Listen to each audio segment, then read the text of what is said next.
producción de algo sin tocar lo del otro. Ahora, si vos estás ya sobre la frontera de posibilidad de producción, no podés aumentar nada sin sacarle algo a alguien.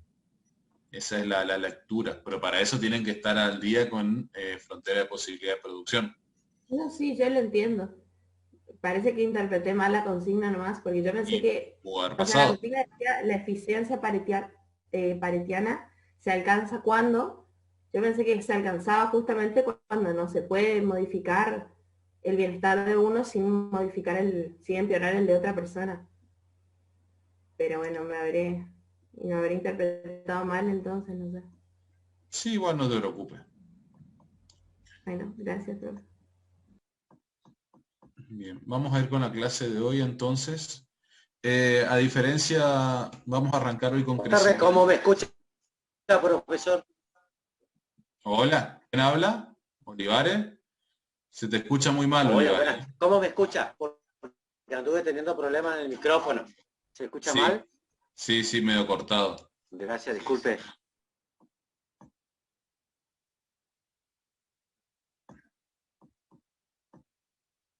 Bien.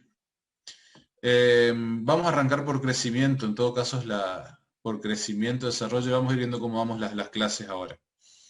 Pero hoy vamos a arrancar con crecimiento. Crecimiento económico, obviamente. Bien.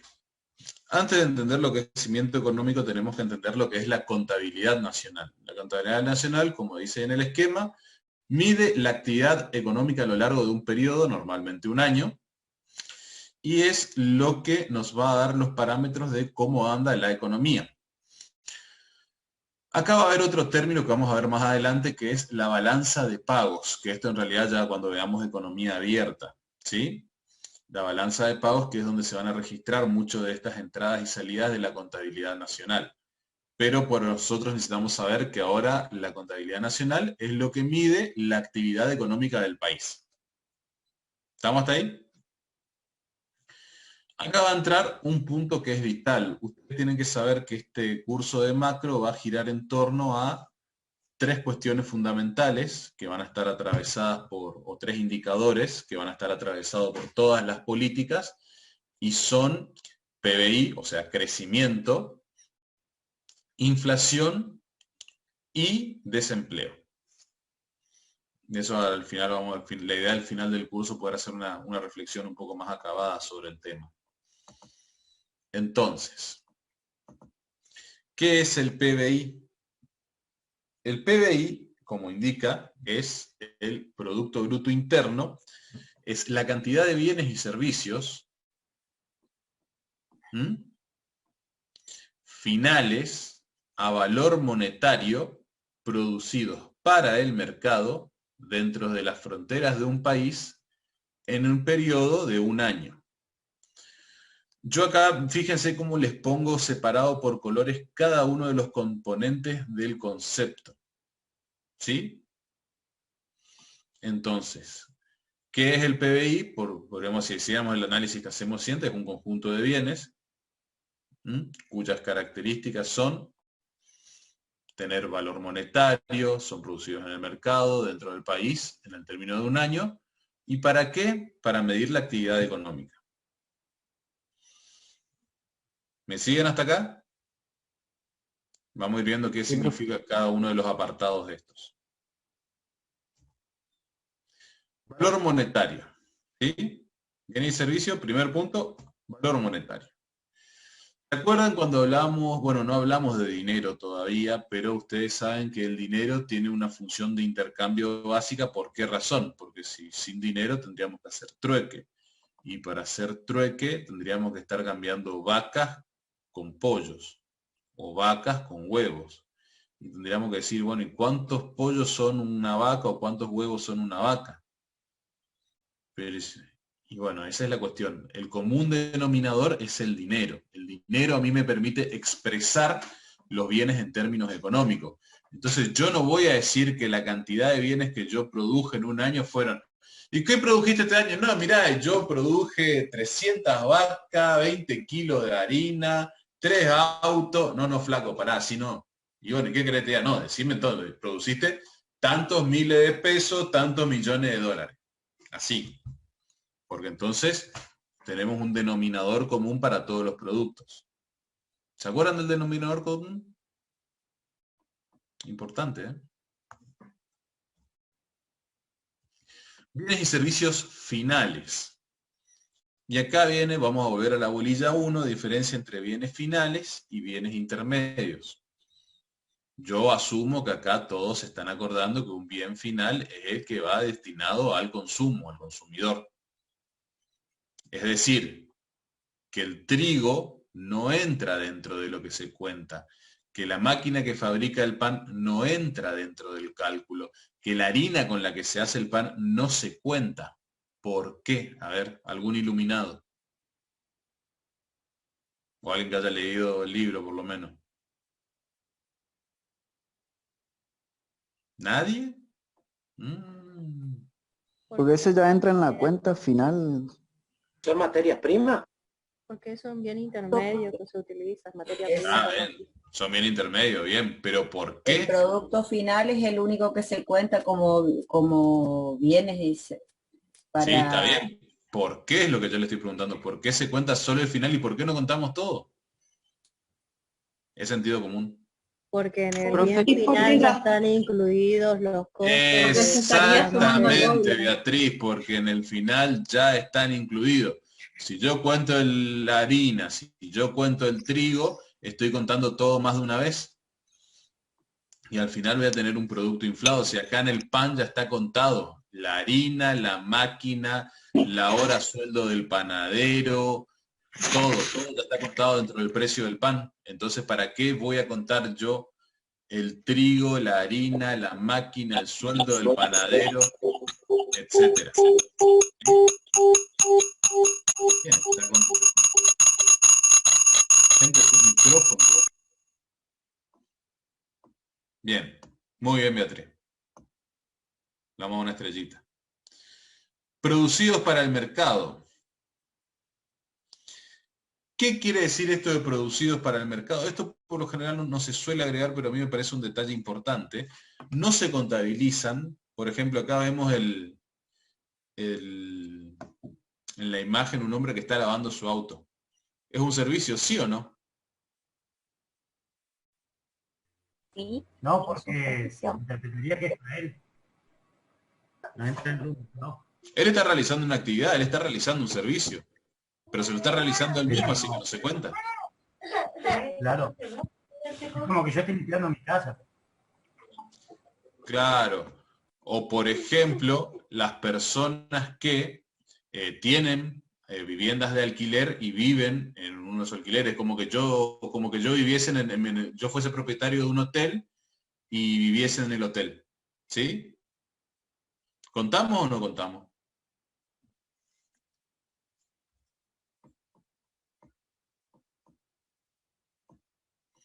Yo produzco para yo produzco materia prima para vender y tomo parte de esa materia prima para consumo propio. ¿Se cuenta o no se cuenta eso dentro del Producto Nacional? No. No, no se cuenta. No, profe, porque dice que para el mercado, si consumimos nosotros, no sería para el mercado. En realidad sí, porque yo lo produzco para el mercado, pero en vez, como yo también lo necesito, lo consumo. Pero es independiente de que sea para el mercado o no, porque el consumo va a ser el mismo. Yo pertenezco a parte del mercado. Yo pertenezco a parte del mercado. Pero si yo no lo consumiera, ese bien estaría destinado al mercado. En cambio, si yo no lavo mi auto, nadie lo va a lavar. Yo no es que voy a dejar de lavar autos. ¿Se entiende la diferencia? No. Vamos de vuelta. Yo produzco 1000 toneladas de soja. De esas 1000 toneladas de soja, saco 10 kilos para mi consumo personal. Entonces yo exporto 10 toneladas de soja menos 10 kilos. Esos 10 kilos entran dentro de las 10 toneladas redondas de soja que se exportan, o que por lo menos no que se exportan, pero que se producen, ¿Por qué? Porque yo las produje pensando en el comercio. Nada más que yo retuve una parte para mi consumo. Entonces, toda esa parte yo la voy a contabilizar. Lo que no voy a contabilizar es cuando yo realizo un servicio a mí mismo, pero que yo no lo realizo normalmente para otros. Por ejemplo, lavar mi auto. ¿Se entiende ahora? Ahora sí, profesor. Por eso, Ahora sí. atención, producidos para el mercado. Yo lo produje para el mercado de la tonelada de soja. La consumí yo, pero originalmente era una producción para el mercado. Es como que yo les diga, ustedes tienen un kiosco y sacan una Coca-Cola, ¿contabilizan o no la Coca-Cola esa? ¿Cómo la contabilizan? Hay que contabilizarla. ¿El Hay que gasto? contabilizarla y acá es exactamente lo mismo. Hay que contabilizar esa soja, hay que contabilizar esos productos que se hicieron para el mercado. Dentro de las fronteras del país. ¿Sí? ¿Qué quiere decir y por qué le pongo todas las banderitas estas acá? Se las coloco porque no importa la nacionalidad del propietario del factor productivo, llámese tierra, trabajo, capital o como fuese. Importa que la producción del bien se haya realizado dentro de las fronteras del país. ¿Se comprende esto? Ya lo vamos a seguir y ya vamos a encontrar la diferencia. Sí, profe. Se escucha cortante. ¿A mí se me escucha cortado? No, profe, ese es su Profesor, wifi, pues yo te escucho bien. Yo le Sí, escucho bien, profe. Sí, debe ser problema de conectividad. Revisen sus redes, por favor. Profe, ¿un producto podría ser el mate cocido de esto? Por supuesto, ¿por qué no? Taragüí hace fortuna vendiendo mate cocido.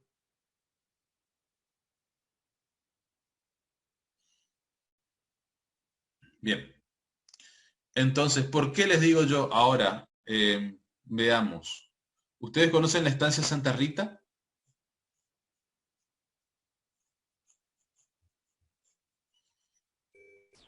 La estancia Santa Rita está camino a Itatí.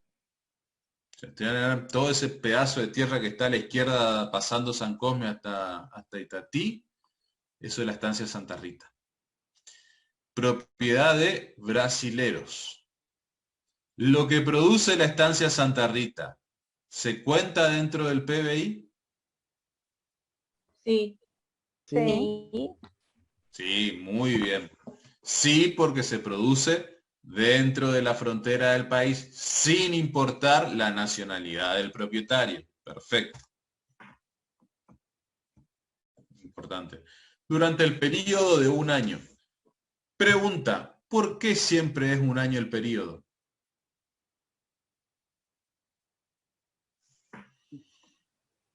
Por los balances que se realizan. El ejercicio ¿Y por qué los balances se realizan en un año y no en 6 meses?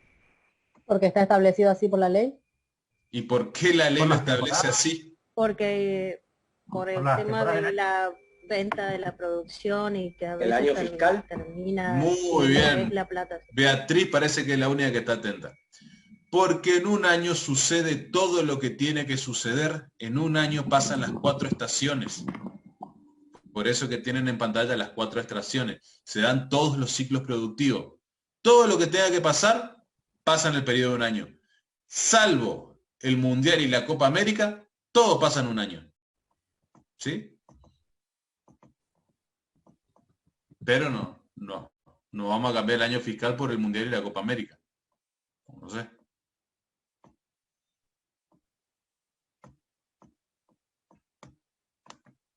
Seguimos. ¿Quedó claro entonces hasta acá el concepto?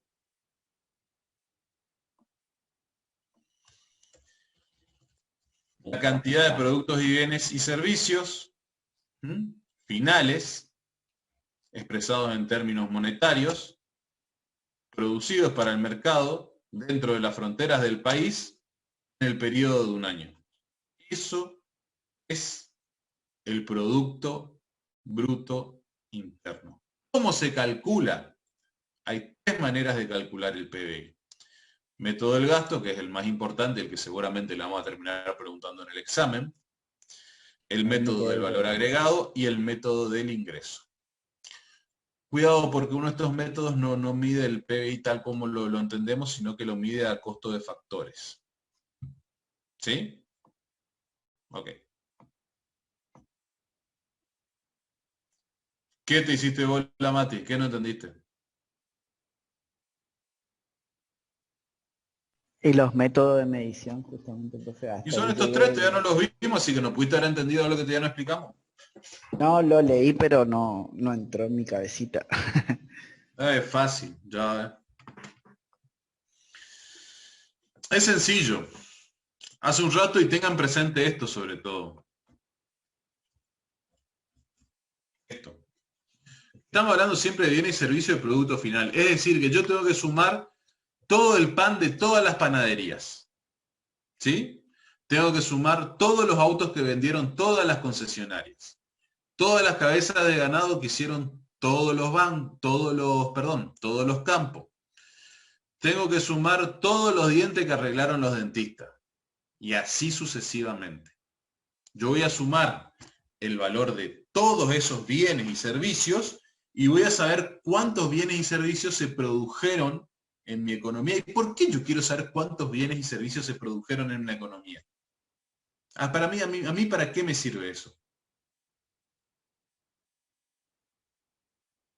¿Para qué creen ustedes que sirve eso? El PBI subió un 3%, bajó un 2%, porque ¿de qué nos está diciendo el PBI? El nivel de producción. Claro, para evaluar la economía del país, claro, pero ¿por qué? ¿Qué específicamente nos está diciendo? Porque eso nos da el margen para solicitar a veces préstamos al Fondo Monetario y todo eso. ¿Cómo está posicionado el país? No tanto. Sí, no, tiene que ver, pero no es para eso. No es lo principal. Lo principal es saber cómo va la riqueza del país. A ver, ¿cómo medimos nosotros? Por eso que yo quería dar dinero. ¿Cómo medimos nosotros la riqueza del país? Por la cantidad de bienes. A ver, ¿cómo miden ustedes lo bien que están económicamente? Y ustedes dicen, ustedes pueden decir, no, yo tengo tanta plata en el banco. Está bien, yo puedo tener 1 millón de pesos en el banco. Ahora, yo podría tener 1 millón de pesos en el banco, una casa de fin de semana en Paso de la Patria, 2 autos. ¿Sí o no? Entonces, cuando a él le habla de qué tan rico o pobre, ¿qué le dice? ¿Qué tiene? Yo soy pobre, yo ni auto tengo, te van a decir, ni bicicleta, ni patines para andar. ¿O no? En cambio, el que tiene más plata te dirá, y yo ando en helicóptero, qué sé, yo tengo lancha. Es un indicador de riqueza. Eso es el PBI. Por eso tenemos el PBI y el PBI per cápita, que es el Producto Bruto Interno dividido por la cantidad de habitantes del país y que es uno de los indicadores del desarrollo humano. Ustedes cuando medimos IDH, ¿qué medimos? Básicamente 3 cosas. Esto ya es desarrollo, no es crecimiento, ya lo vamos a ver más adelante, pero para ir, les voy spoileando. Tenemos riqueza, salud y educación, los 3 indicadores. Entonces, ¿y mi indicador de riqueza cuál va a ser? El PBI per cápita. Para eso sirve, porque si no, no sabemos ni qué estamos midiendo ni para qué. Tenemos que tener en claro eso. ¿Por qué queremos medir el PBI? Bueno, ¿qué nos dice el método del gasto? El método del gasto nos va a decir, tenemos que medir todos los bienes que se consumieron, más la inversión privada, más el gasto público, más las exportaciones netas. ¿Qué es esto de las exportaciones netas? Y es fácil. ¿Cuánto exporté? ¿Cuánto importé? ¿Por qué? Porque eso es consumo. Lo que yo produje y no se consumió dentro del país es porque se exportó. Lo que yo consumí y no se produjo dentro del país es porque se importó. Entonces yo tengo que sumar las exportaciones y restar las importaciones y después ver cuánto gastó todo el mundo. ¿En qué gastó? Y bueno, ¿en qué gastó la gente? Bueno, el consumo. ¿En qué gastaron los empresarios? Las inversiones. ¿En qué gastó el gobierno? El gasto público. Y todo eso son bienes y servicios que se consumieron de alguna manera y por lo tanto la suma de todo eso a mí me va a dar el Producto Bruto Interno. ¿Quedó claro esto?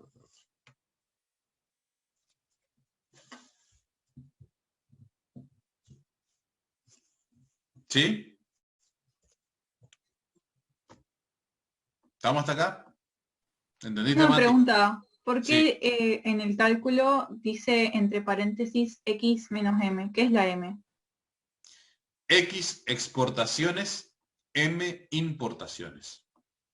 ¿Sí?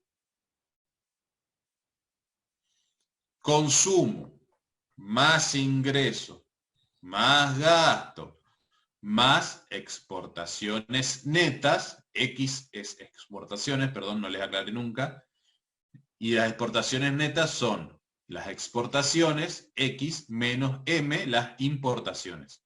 Exportaciones menos importaciones igual a exportaciones netas. ¿Ahora sí? Profe, ¿podría dar un ejemplo de inversión privada? Sí, todo lo que hace el sector privado, las empresas. A ver, una empresa invierte en... Espera, déjame pensar un poquito algún ejemplo nacional.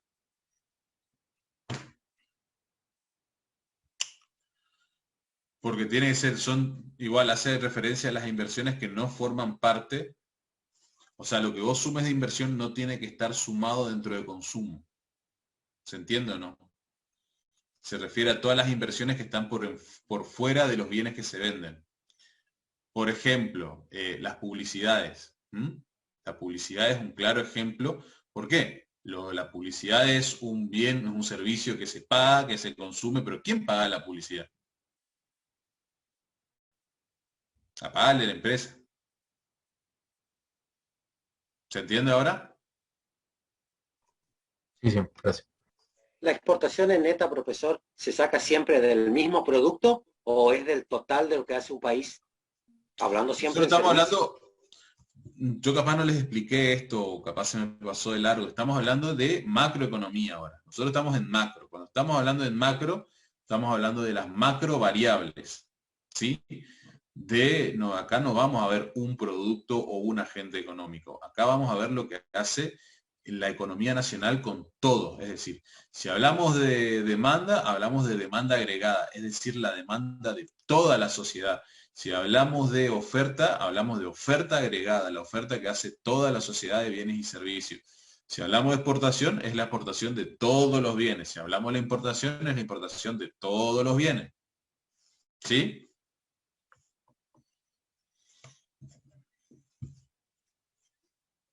¿Estamos? Sí, profe. Sí. Método del valor agregado. Este es similar al anterior, pero con una diferencia.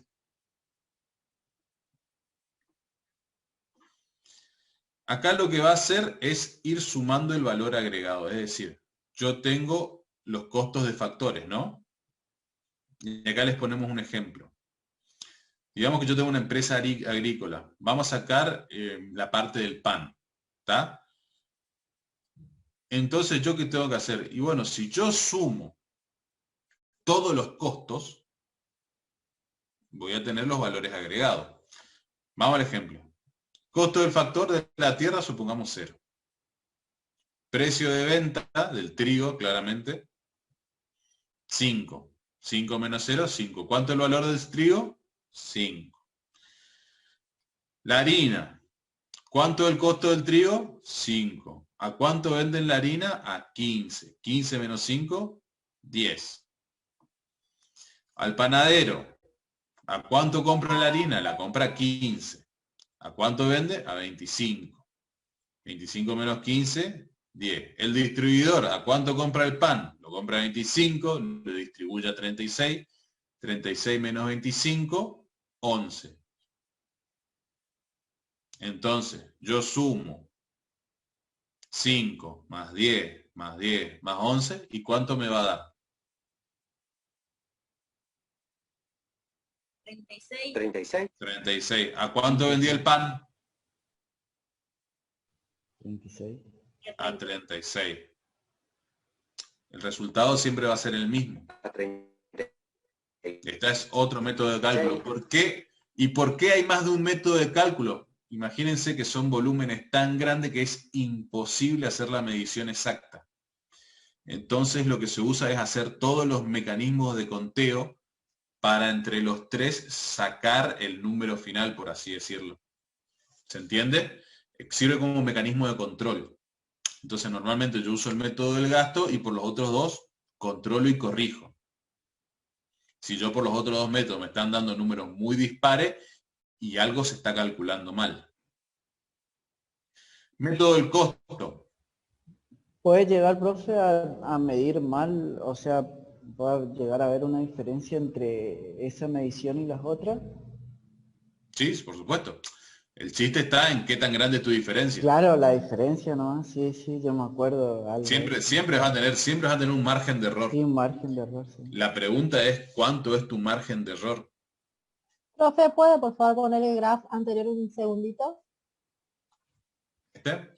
Sí, profe, 2 segundos. Igual todo esto está en el libro de Mochoni y Becker, ¿eh? Yo, si mal no recuerdo, creo que lo saqué textual del libro de Mochoni y Becker a esto. Gracias, profe. Para toda esta parte de macro va a ser importante que agarren el libro de Mochoni y Becker, sobre todo. Y el último. Recién estábamos viendo lo que era el PBI, que decíamos que era precio de mercado. Bueno, ahora vamos a hacer una pequeña corrección y vamos a hacer el PBI a costo de factores. Por eso dice acá abajo PBI CF. PBI a costo de factores. El que nosotros veníamos viendo, el PBI hacia seca, es el PBI a precio de mercado, que tenemos el método del gasto y del ingreso. Pero ¿qué pasa? ¿Por qué tenemos cuál va a ser la diferencia? Porque va a ser igual, nada más que vamos a tener que sacarle los impuestos y las subvenciones. Es decir, vamos a tener que limpiar, entre comillas, la aparición del Estado. ¿Se entiende o no? ¿Por qué? Dijimos que acá tenemos el gasto en inversión privada, gasto público, ¿Qué tienen en común todo esto? Y que todo esto tiene impuestos. Yo acá de entrada tengo un 21% de IVA. Por el IVA, justamente le iba a mencionar el IVA. Yo tengo IVA en todo esto. Entonces está bien. Y el IVA es de lo que va al precio de mercado. ¿Sí o no? Entonces yo para sacar a precio de mercado tengo que tomar en cuenta el IVA. Pero si yo lo quiero sacar a costo de factores, ya no puedo calcular el impuesto. Ni voy a poder.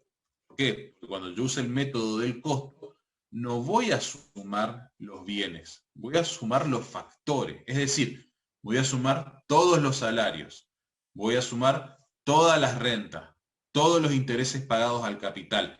Se supone que si yo tengo un bien que lo saqué al mercado es porque lo produje, y si lo produje porque usé factores, y esos factores yo les pagué. Entonces sumo el costo de todos los factores y yo debería tener el PBI. Nada más que no lo voy a tener a precio de mercado, lo voy a tener a costo de factores. ¿Se entiende esto o no? Y subvenciones porque también las actividades económicas, así como tienen impuestos, pueden tener subvenciones. Entonces hay que sacar esa intermediación del Estado y ahí vamos a ver el PBI a costo de factores. Profe, ¿qué son las subvenciones? Lo contrario al impuesto. Una subvención, el término técnico es transferencia. La transferencia es un monto dinerario que el Estado da a cambio de nada, no espera nada.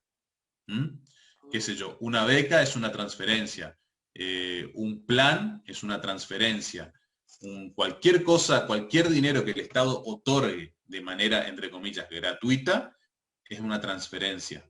Las ayudas humanitarias que el Estado argentino manda a Haití es una transferencia internacional, pero es una transferencia, ¿sí?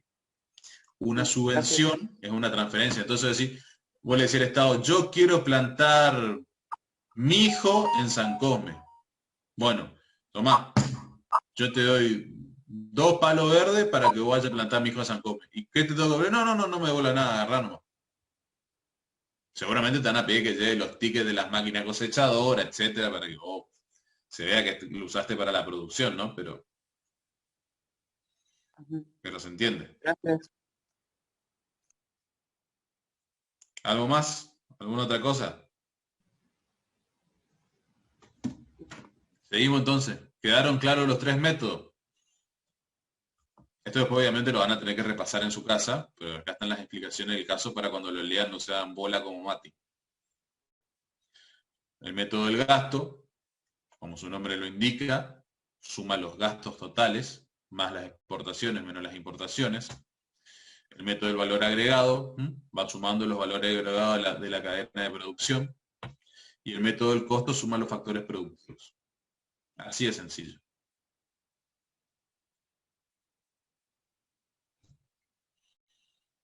¿Hasta acá? ¿Alguna duda? Vayan preguntando así cuando voy cerrando los temas, entonces si queda alguna duda la aclaramos ya.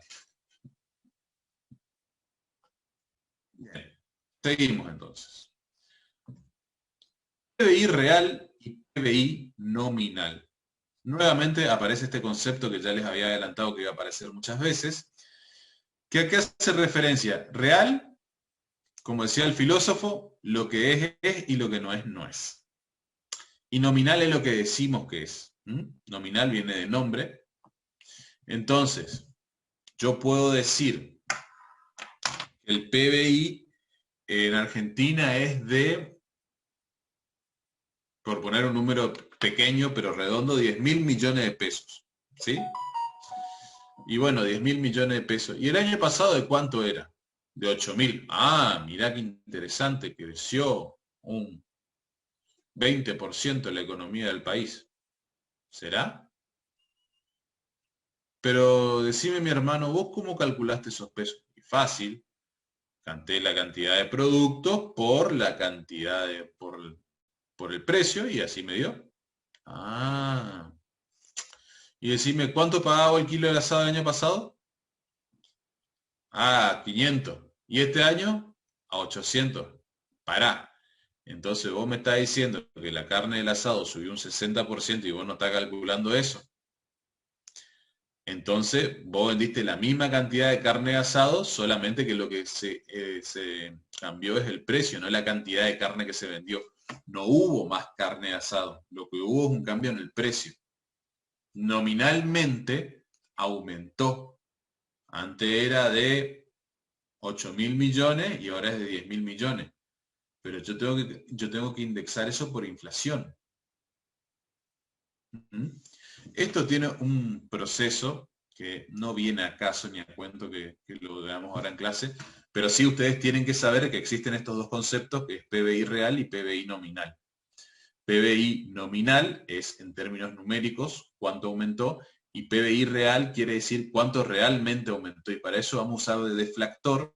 Eso es un deflactor, se llama.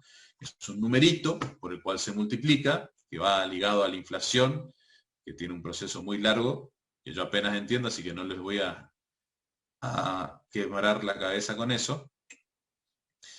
Y de esa manera, nosotros decimos, bueno, en realidad aumentó un tanto por ciento. Por eso ustedes fíjense que siempre, yo les puedo decir que varió de 8.000 a 10.000, un 20%. O un 25%. Pero si ustedes miran siempre los números finales de lo que aumenta o cae la producción, van a ver que siempre es un 2% para arriba, un 2% para abajo, o cosa semejante. En el mejor momento tuvimos un crecimiento, una tasa de crecimiento del 6 a 8%, que solamente los chinos desde que se abrieron al mercado pudieron crecer tanto de manera sostenida. Por eso hablábamos de que teníamos un crecimiento chino. También no es menos cierto que también tuvimos un crecimiento de alto puntaje debido a que veíamos de una debacle económica total. Cuando vos estás en el piso es difícil caer más. ¿Qué te pasa, Rogelio? No te agarres la cabeza. ¿No entendiste? No, no es por nada, profe, estoy atendiendo. Bien. ¿Se entendió entonces? Así como cuando hablábamos de intereses nominales e intereses reales, tasa de beneficio real, tasa de beneficio nominal, ¿se acuerdan cuando vimos capital? Esto es lo mismo, PBI real y PBI nominal. ¿Cuál va a ser mi deflactor o cuál va a ser mi multiplicador? Y tiene que ser mi índice de inflación o un número ligado a este.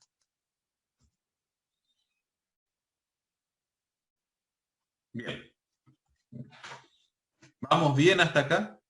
Miren que ya nos falta poco, ¿eh? A mí se me cortó, profe, disculpe, no pude escucharle cuando empezó a hablar del precio.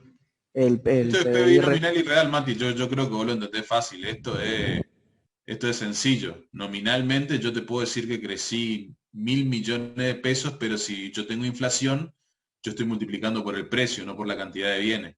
Entonces yo necesito saber por la cantidad de bienes y para eso yo necesito multiplicar por un índice que a mí me borre la inflación. ¿Se entiende o no? Claro, o sea, sí. No, sin inflación sería. Claro, sin medir la inflación, claro. Claro, para medir el aumento en la cantidad de bienes, no el aumento en los precios. Claro, pues había leído recién en el libro de la Thalía que justamente hablaba de eso y por eso quería que me quede claro eso porque pasa que ahí dice, lo nombra la inflación, pero después como que dice hay que sacarlo para medir el valor nominal. TNA y TA. Una analogía claro de intereses, ¿no? Claro, con las tasas nominal y con las tasas reales de interés. ¿Sí? Yo tengo la tasa de interés nominal y la tasa de interés real. La tasa de interés nominal, ¿cuánto es? Yo puedo cobrar una tasa de interés, el banco me puede pagar un interés nominal de el 30%. Pero si yo tengo una inflación del 30%, el interés real que recibo es del 0%. Lo único que estoy haciendo es mantener el valor de mi dinero.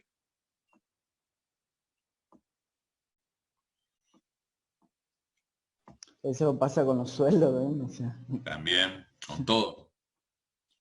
Por eso es complicado la inflación. Bueno, eso vamos a ver después cuando veamos inflación, porque la inflación no desvirtúa todo en la economía. Lo complica. Bueno, otras formas de producto.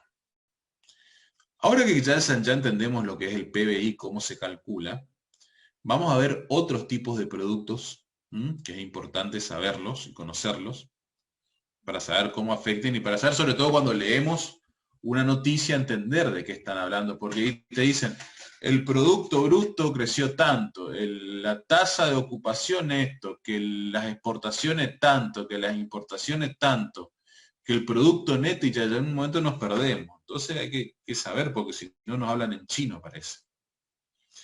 Bueno, ya entendimos que el producto es la cantidad de bienes y servicios, ¿no? Producidos a determinadas fechas. Ahora, nosotros hablamos de bienes brutos. Y acá hay una trampa. Porque el bruto es diferente del neto. ¿Y cuál es la diferencia? La diferencia está en las depreciaciones. ¿Y qué son las depreciaciones? La depreciación es el valor que pierde un bien por uso u obsolescencia. Repito, la depreciación es el valor que pierde un bien por uso u obsolescencia. ¿Qué quiere decir esto? Esto quiere decir, a ver, ustedes compran un 0 kilómetro a 1.200.000 pesos. Vamos a ponerlo ya. Vamos a escribirlo. Entonces, yo compro un rodado, un auto, 1.200.000 pesos.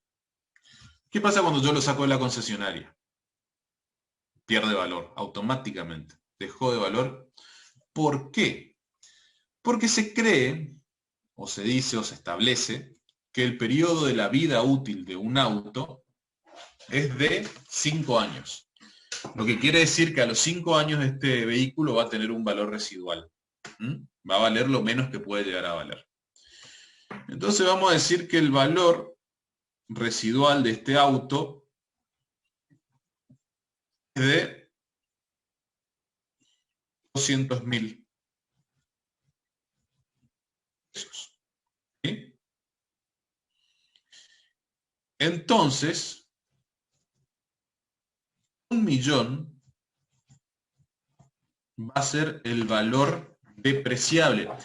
¿Qué quiere decir esto? Que a lo largo de estos 5 años, el auto va a ir perdiendo valor.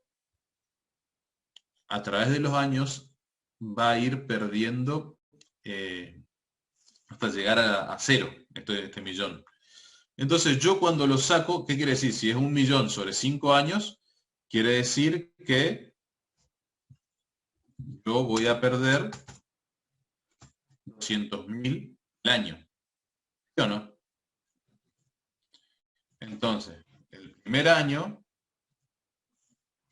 mi auto va a valer, dijimos que valía 1.200.000, el valor residual no se resta, voy a restarle los 200.000 del primer año, yo lo saqué de la concesionaria y mi auto vale 1.000.000. El segundo año va a valer 800.000. El tercer año, 600.000. El cuarto año, 400.000. El quinto año, cuando llegue a su valor residual, va a valer 200.000. ¿Entiende?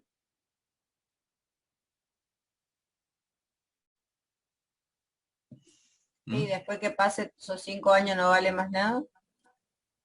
No, va a valer 200.000, su valor residual es lo que va a valer siempre, en teoría, mientras funcione. Obviamente, nadie va a comprar chatarra. O sea que puede pasar 10 años y va a seguir valiendo 200.000. 200.000, sí. En teoría, en términos, sí. En términos contables, sí. Sí. ¿Cuánto vale un Forte hoy en día? Muchísimo dinero. Y bueno, no estaría siguiendo la regla.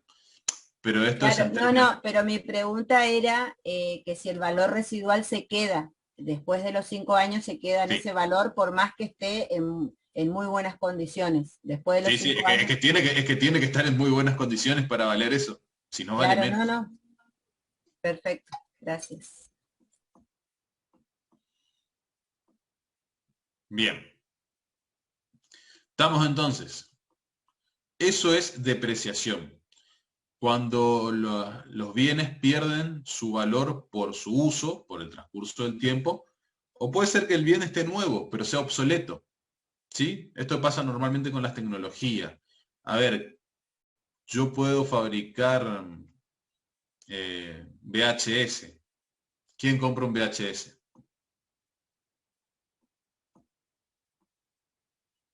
¿Alguno de ustedes? ¿Cuándo fue la última vez que ustedes miraron un VHS? Y todavía me pregunto, ¿la mayoría de ustedes sabe lo que es un VHS? Eso eran los cassettes para mirar las películas, ¿no, profe? Videocassette. Sí. Videocassette. Bueno, Leonel, definí grande porque antes del VHS había una más grande que se llamaba Beta también. Pero me imagino que sí, todos saben de lo que les estoy hablando. Fíjense ustedes cómo nos van quedando las cosas.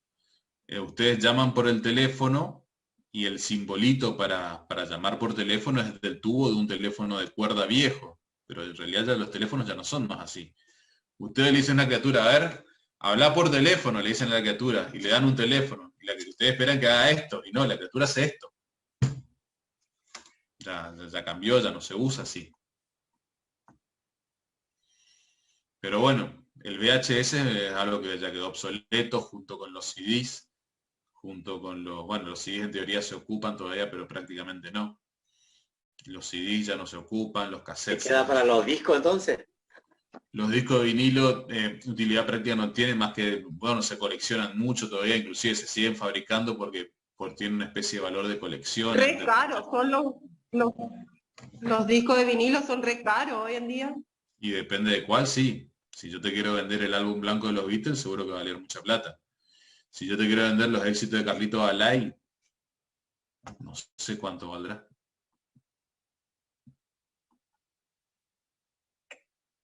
Bien, seguimos. Bueno, quedó claro esto.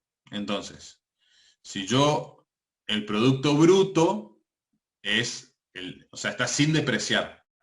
Si yo quisiera expresar en términos netos el producto, en vez de decir el producto bruto interno, yo quisiese decir el producto neto interno, ¿qué tendría que hacer? Producto bruto interno menos depreciaciones. ¿Se entiende esto? Entonces, PBI menos depreciaciones igual a producto neto interno. ¿Por qué? Porque todavía yo lo sigo contando dentro del país. Nada más que le saqué las depreciaciones. Como le saqué las depreciaciones, ya no tengo el producto bruto, ahora tengo el neto. La neta, como dicen los mexicanos. ¿Mm? ¿Así dicen o no los mexicanos? Es la neta. Sí, así dicen, profe. ¿Por qué me contestarán las mujeres, me pregunto? Yo sé porque mi mamá mira series mexicanas, solamente por eso. ¿Solamente por eso o nos estuvieron mirando la serie de Luis Miguel? No, no la miré. ¿No? Tienen que verla, es muy buena. La Rosa de Guadalupe, sí, también. ¿Qué momento, profe, con todo lo que tenemos que estudiar? ¡Ah! Mira. ¿Sabes lo que es esto? Esto es el violín más pequeño del mundo sonando solamente para ustedes. De la lástima y la pena. Profe, igual hay hombres que también miran la serie esa. Sí, lo que la mujer lo obliga, como yo. De Luis Miguel. También hay hombres que van a los conciertos de Ismael Serrano. El profe ya te dijo que la miremos, que está muy buena, o sea que ya la vio, así que ahí tenés un ejemplo. Bueno, volviendo. Tenemos PBI menos... Está. ¿Se entendió? Vamos de vuelta.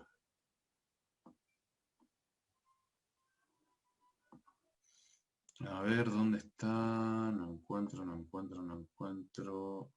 Ahí está.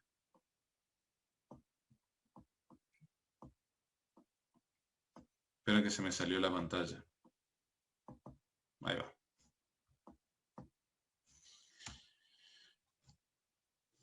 Bueno, eso de la depreciación ya lo hablamos. Producto nacional. ¿A qué hace referencia nacional o interno?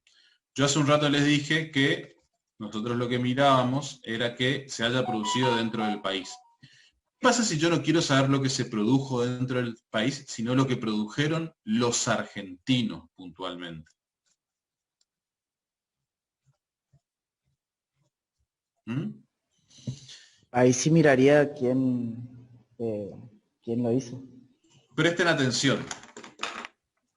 Ese que está trabajando ahí, ¿dónde trabaja? Google. En Google. ¿Y en dónde está? En la oficina de Google. ¿En qué país? Sería la Estados Unidos, creo. Sí, en la oficina de Google, Estados Unidos. Pero... Muy bien, Barrios Pablo Sebastián. No se sabe. Esa es la respuesta correcta. No se sabe. ¿Por qué no se sabe? Porque puede estar trabajando en cualquier parte del mundo. Yo podría en este momento estar dándole clase a ustedes de cualquier parte del mundo. Yo podría estar trabajando para Google desde cualquier parte del mundo. Yo podría ser un colombiano haciendo telemarketing para una empresa española. Podría estar en... Hoy con la digitalización todo se puede. La pregunta es, ¿dónde lo contabilizo? ¿De dónde esté trabajando en este momento? Supongamos que esta persona vive en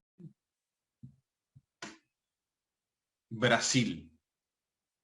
Es un argentino que vive en Brasil y que trabaja para Google en Estados Unidos. ¿Lo cuento dentro del Producto Bruto Interno? No. Nuestro no, en el Brasil. ¿De No, qué país, tampoco. profe? ¿O en No. el de Estados Unidos? El del Estados Unidos, profe. De Estados Unidos. Brasil. ¿De qué país, profe? Brasil. ¿El Producto Bruto Interno de qué país? Está trabajando para Estados Unidos. Está trabajando justamente, sí, para una empresa Pero le estadounidense. ingresa a Brasil. Muy bien, porque el proceso productivo Brasil. se lleva a cabo en Estados Unidos, ¿sí? Ahí se produce el bien y servicio. ¿Está? Entonces, el Producto Bruto Interno de Estados Unidos. Pregunta, ¿y si yo en vez de sacar el Producto Bruto Interno quisiera sacar el Producto Bruto Nacional? ¿Y qué es el Producto Bruto Nacional? Bueno, si ya leyeron la filmina y se hace referencia a las retribuciones percibidas por las personas de nacionalidad argentina, cualquiera sea el origen de la retribución. Lo importante es que lo recibe un argentino, que la plata entra al país. ¿Dónde va a entrar? En el ejemplo va a entrar a Brasil. ¿O a Argentina? No, porque usted está diciendo que el trabajador es argentino, pero está trabajando en Brasil. Entonces ¿Entraría al bolsillo del trabajador? Si entra al bolsillo del... Argentina. Y con los impuestos y todo. Bueno, usted se le da una parte del cuento que es donde tributa. Claro, exactamente. ¿Y la otra de vuelta? No, porque puede estar viviendo en Brasil, pero puede tributar en Argentina. Él no, claro, él no donde... hizo. En realidad es muy tramposa la pregunta, pero el punto es que no, es en Argentina. Vamos, asumimos porque es un argentino que tributa en Argentina. Entonces, como es un ingreso, es un factor que se paga a la Argentina, es un ingreso a la Argentina, yo lo computo dentro de mi Producto Bruto Nacional. ¿Sí? Ahora, volvamos al ejemplo de la estancia Santa Rita. Si yo hago el Producto Bruto Nacional, ¿contabilizo la estancia Santa Rita? ¿Sí o no? No. No eran argentinos. Sí, porque se retribuye el impuesto acá. No, porque son los beneficios de esa renta van al Brasil. Pero los impuestos que pagan son argentinos, profe. Pero son impuestos de producción, no son impuestos de la actividad. ¿Sí?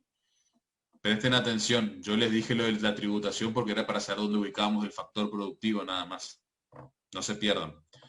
Yo les dije hoy, este es el ejemplo del trabajador de Google porque él figura en Argentina. ¿Sí? Tributa en Argentina porque él como factor productivo trabajo, él manda sus ingresos a Argentina. Ahora, si yo voy al caso de los brasileros, ellos pagarán los impuestos correspondientes a la actividad productiva en sí misma, pero una vez hecho eso, los ingresos van para Brasil. Es lo importante realmente es la retribución del factor a dónde va. Ellos sus cuentas bancarias no la tienen en Argentina como el argentino, las tienen en Brasil. Claro. ¿Sí? Porque acá lo que nos importa es, para ser preciso y exacto y que se entienda, el propietario del factor. ¿De qué nacionalidad es? El trabajador de Google es un argentino, es propietario de su factor trabajo argentino. Los propietarios del factor tierra y del factor empresa de la estancia rentarina son brasileros. Por ende, su retribución va a Brasil. Acá lo que nos importa es la nacionalidad del propietario del factor. ¿Y qué pasaría si el trabajador de Google tributara para Brasil? Y es porque se hizo de nacionalidad brasilera y ya no es más argentino. Pero ¿y el que tiene la doble nacionalidad? No, en Argentina y Brasil no es el caso. A ver, supongamos que yo tengo doble nacionalidad argentina y europea. En ese caso, por ejemplo, yo tengo que hacer la baja o la alta consulada para saber si soy de uno o de otro, porque está bien, yo puedo tener doble nacionalidad, pero no puedo tener doble tributo. Claro, doble permanencia fiscal, por así decirlo. ¿Sí? Porque yo en Argentina tengo que tributar, por más de que yo sea argentino, tengo que tributar como argentino o como extranjero.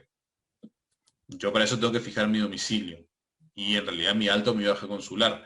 Entonces, si yo tengo doble nacionalidad y me voy a vivir afuera y tengo que poner una nueva nacionalidad en otro país, una nueva residencia fija en otro país, yo tengo que hacer la baja consular argentina. Yo tengo que decir, dejo de ser argentino. En esos casos, por ejemplo, la tributación de mis ingresos argentinos directamente me van a cobrar como que si yo fuese extranjero, por más de que yo tenga la nacionalidad argentina. Perdón que disienta en esto, porque yo tengo familiar directo que viven en Brasil y ella no tiene tiene la doble nacionalidad, no renunció a la nacionalidad argentina, pero tributa. No, porque está en el Mercosur. No hace falta. Por eso, porque ella tributa solamente para Brasil. Pero porque está en el Mercosur. Yo Perfecto. por eso les di el ejemplo puntualmente de Europa. Claro. Si yo me voy a vivir a Europa, yo tengo que hacer la baja consular con la doble nacionalidad. Y no hay diferencia porque están dentro del Mercosur, tienen otros acuerdos. ¿Está? Perfecto, gracias.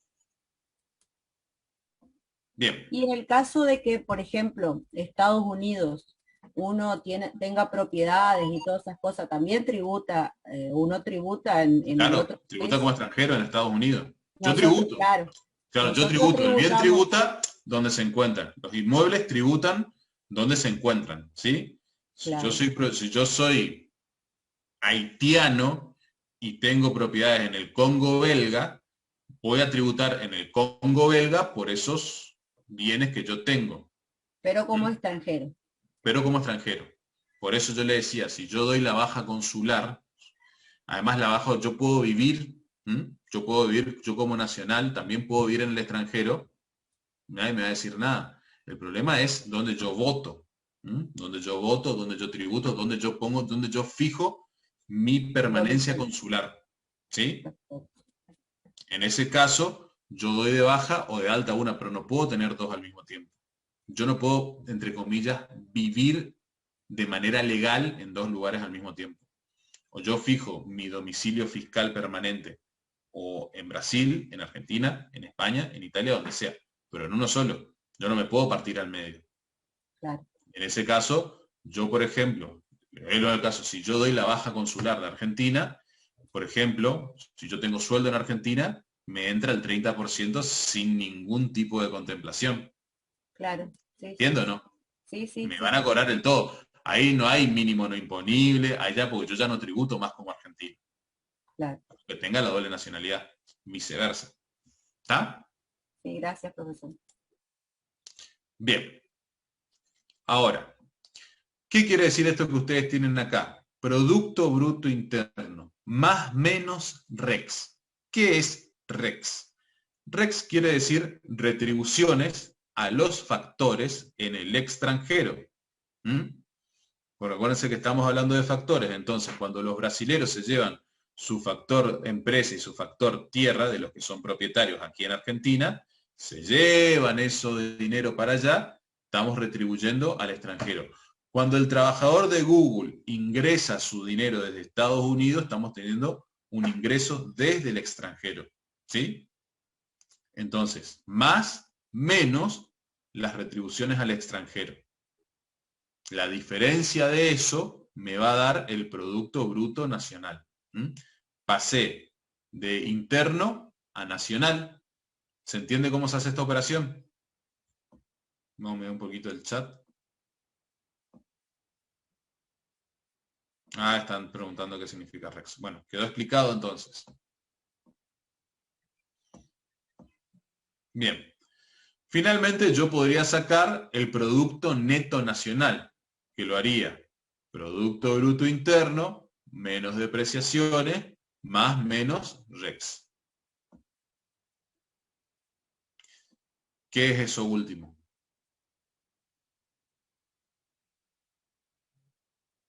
Quintana, a ver si me puedes especificar un poco más la pregunta.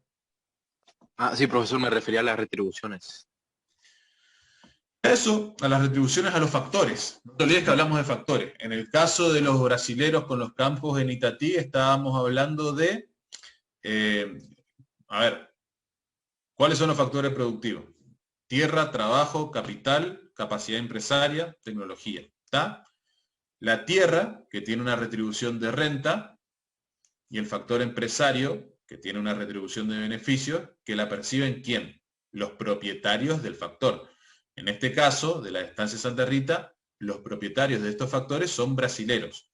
Cuando ellos llevan las retribuciones para Brasil, se les está retribuyendo una retribución al extranjero por propiedad de factores en la Argentina.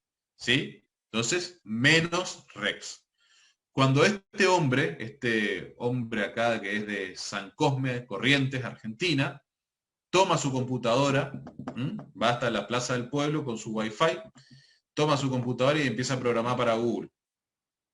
Google le paga a él por su factor trabajo, porque cada uno es propietario de su factor trabajo, le paga un sueldo, ese sueldo ingresa a la Argentina. Entonces, más REX, más retribución a factores en el extranjero.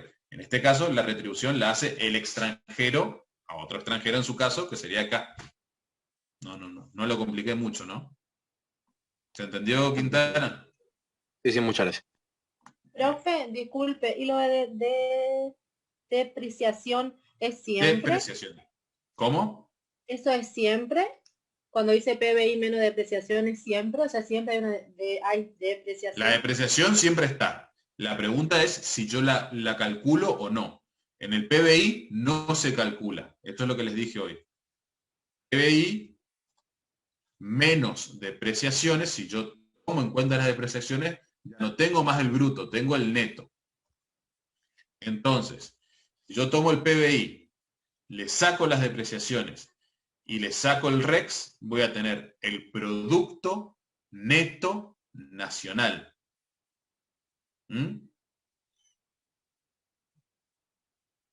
Estos pasajes de términos me sirven porque a mí en una ocasión u otra me pueden estar hablando de diferente categoría de producto. Y ustedes tienen que saber de qué les están hablando. Si les están hablando de producto neto, ustedes saben que se sacaron las depreciaciones. Si les están hablando de nacional y no de interno, saben que estamos hablando con las retribuciones a los factores nacionales. Que ya no estamos computando lo que se produjo dentro del país, sino lo que se les pagó a los argentinos propietarios de factores productivos. ¿Sí?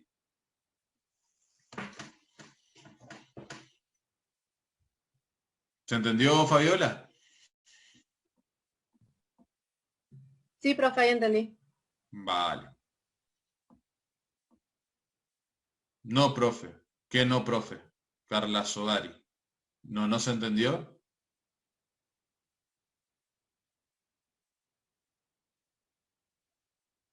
A ver, vamos para atrás un poquito.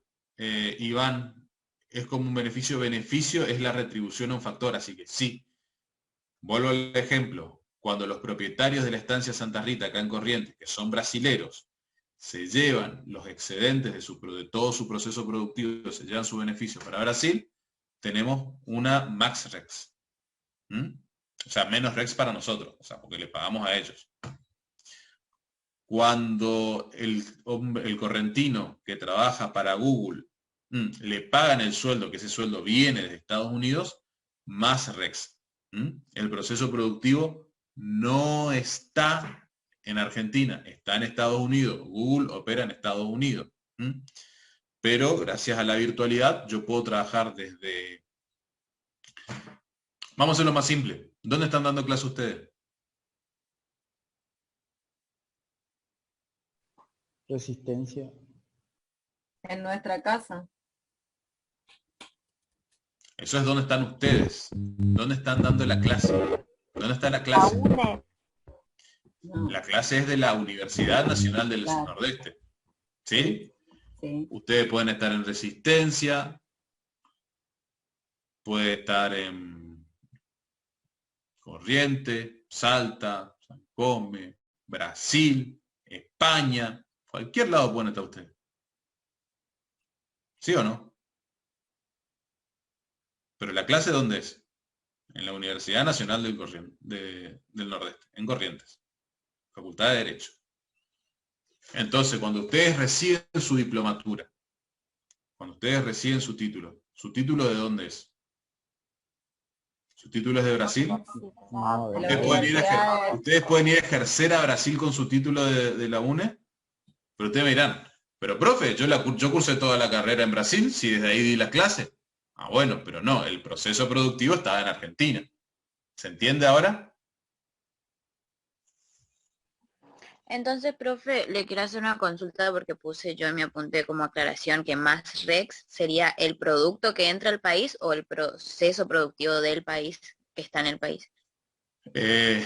No, más menos REX, más menos porque se saca la diferencia entre lo que sale y lo que entra, es lo que perciben los propietarios de los factores. Lo que se produce dentro del país es interno, ¿sí? Sí. Por eso en la filmina yo le ponía el dibujito del país y todo lo que se produce dentro del país es Producto Bruto interno, ¿sí? Sí, sí. Bien. ¿Alguna duda?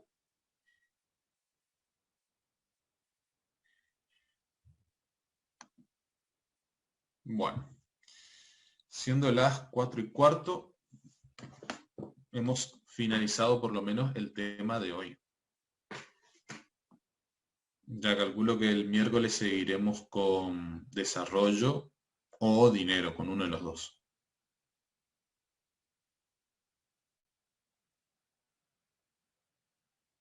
¿No podría decir el capítulo, profe? No sé. Hay tantas cosas que yo no sé de astrofísica.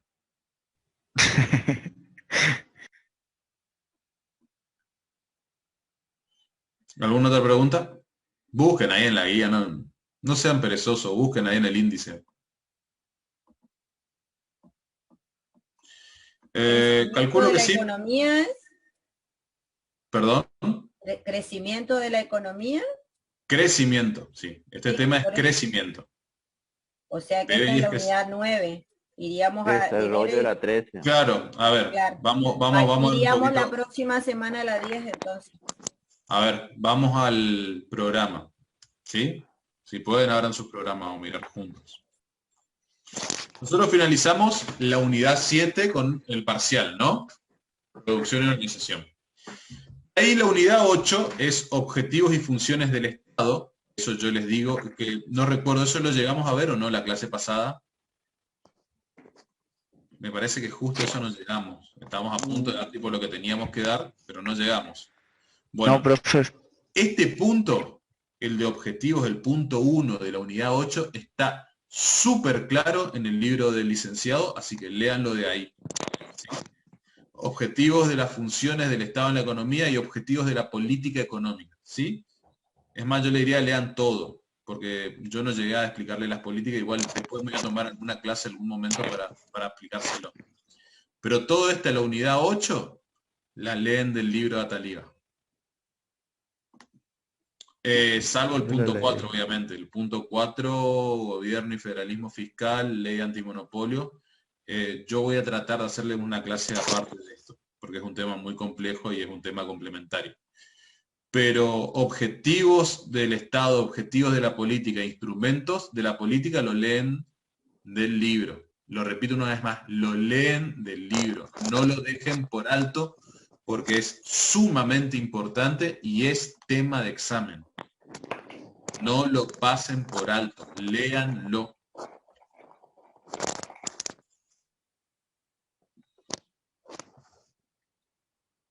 Bien, estamos en la unidad 9. Medición del crecimiento, PBI, PBI per cápita, componentes del PBI, ciclos económicos. Ciclo económico ya explicamos lo que era en su momento y vimos los componentes del PBI. ¿Qué es el PBI y cómo se compone? PBI, PBN, PNN, PNI, etc. Desempleo, ya lo vimos. Por lo cual, la semana que viene deberíamos conseguir con un tema complementario a crecimiento, que es desarrollo, el miércoles, o arrancar con dinero para explicar inflación.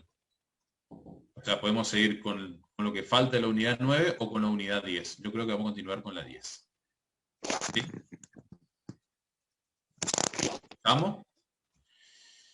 Y sobre la unidad 13 tienen colgado material que tienen que leer también. Vamos, gente, que esto ya es la universidad, tienen que empezar a estudiar por su cuenta, ¿eh? Está todo muy lindo con las clases, con el apoyo, etcétera, pero esto es sentarse y darle rosca a los libros. Sí. Disculpe, ¿puedo volver a repetir, por favor, porque se me trabó el internet? Sí. ¿Puedo repetir lo de las Que unidades? se sienten y que le den rosca a los libros. Eso fue lo último que dije, no sé qué querés que repita. No, ¿de qué tema no entraba en la unidad 8 y de la unidad 5? No es que no entra. El último Que no le iba a punto es explicar. un tema que normalmente lo dejamos pasar, ¿m? Y que si se da, yo le tengo que dar una clase especial para eso, que es federalismo fiscal y ley antimonopolio. ¿Sí? Porque es un tema bastante delicado y no lo van a encontrar en ninguna bibliografía. ¿Ah? Sí, creo que entonces la clase que viene comenzaríamos con la unidad 10. Creo que sí. No lo hablé todavía con Natalia, pero lo más probable es que sí. Ok, profe, muchas gracias. Bien. Bueno. Si no hay más preguntas, vamos a dar por finalizada la clase. Profe, Sí. con respecto a la eficiencia paretiana, para que queden claros, usted dijo que la eficiencia se puede seguir mejorando, digamos, uno de los factores, perdón, se puede seguir mejorando cuando hay factores gente, ociosos. yo no sé cómo, ¿ustedes aprobaron el primer parcial? Porque sí. Yo sí. Y entonces esto lo tendrían que tener clarísimo. Pues, frontera de posibilidad de producción. yo lo tengo claro, profesor, por eso. Frontera de posibilidad de producciones. Yo me puedo parar en el borde, en el punto eficiente, o en un punto eficiente por debajo donde yo tengo factores ociosos. ¿Sí? La eficiencia paretiana, ¿qué me dice? Sí. Yo soy eficiente mientras me paro sobre la curva. Sobre la curva yo no puedo darle más a uno sin quitarle al otro. Ahora, yo si estoy parado por debajo de la curva, para ser eficiente, tengo que darle más a uno. ¿A cuál? A cualquiera. Y esto va a implicar que yo no le saque nada a nadie. ¿Se entiende ahora? Entonces, yo puedo ser eficiente, estar en un punto de en un punto de eficiencia, o ser eficiente moviéndome hacia el punto de eficiencia. ¿Sí? Depende de cómo lo plantee y cómo lo diga. Pero esa es la idea. Bueno, a eso hoy, por eso digo, yo lo entiendo bien. Lo que no entiendo bien es la pregunta del parcial, digamos, que para mí no es... Vamos a ver la pregunta del parcial porque realmente no entiendo por qué hay tanto problema. Voy a mirar, a ver. Pareto no está explicado. ¿Cómo que Pareto no está explicado, Laura?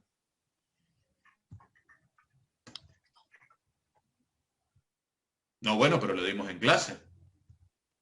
Sí, lo vimos en clase, profe. Lo vimos en clase y lo vimos de sobra. Y vimos teoría paretiana, vimos frontera de posibilidad de producción, así que no... Profesor, sí. En el libro del licenciado figura un comentario, digamos, de la teoría que es contraria a la que figuran Mochón y Becker. Por eso es la que queda la duda de si la respuesta del ejercicio está o no. ¿Cómo que es contrario? A ver, ¿saben qué? Voy a revisar el libro, voy a revisar el examen y el miércoles vamos a rever este tema. La verdad que no entiendo. A mí me parece algo súper simple. No entiendo cuál es el problema. Así que vamos a hacer lo siguiente. Yo voy a revisar el examen, voy a revisar el libro de Mochón y Becker, voy a revisar el libro del licenciado y el miércoles vamos a revisarlo de vuelta. ¿Sí? ¿Está? porque no me parece, no vamos a poner a hacer esto justo ahora. Así que bueno, nos vemos el miércoles, y el miércoles después de la clase yo les muestro qué es lo que dice cada uno y cuál es la interpretación que le tienen que dar al respecto. ¿Sí? Dale, profe, dale. Listo. Nos vemos el miércoles. Listo, profe. Gracias por la paciencia.